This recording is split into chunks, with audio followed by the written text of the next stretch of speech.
There are at least two bills that we're expecting when the 2025 legislature convenes in Carson City in February. Both bills would provide tax credits to companies that produce content like movies and television shows right here in Las Vegas. And that has two of the largest film companies excited about moving from our neighbor to the west. A film tax credit bill died in 2023. That measure would have provided $190 million in tax credits every year for 20 years, nearly $4 billion.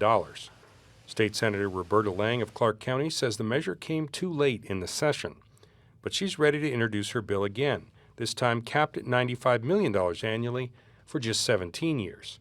That works out to a maximum of $1.6 billion. The money would only be paid out after studios produce films or TV programs here and wouldn't subsidize the cost of building the studios.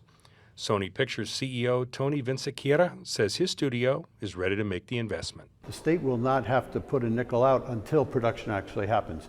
We and Howard Hughes are going to put $500 million in the ground before we have one shot done. But Lang isn't the only lawmaker with a bill.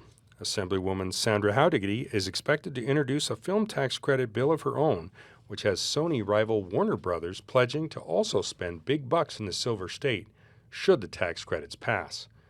As far as Sony's boss is concerned, the legislature should say, the more, the merrier. They should be looking at what's best for Nevada. And if they want to approve both, Godspeed, let's do it. But not everybody is in favor of film tax credits. Progressive groups say the money should be used for things like education and health care. Republicans oppose the use of state funds as a handout for well-connected businesses. And some economic development studies show tax credits don't produce the revenue that would justify the expense.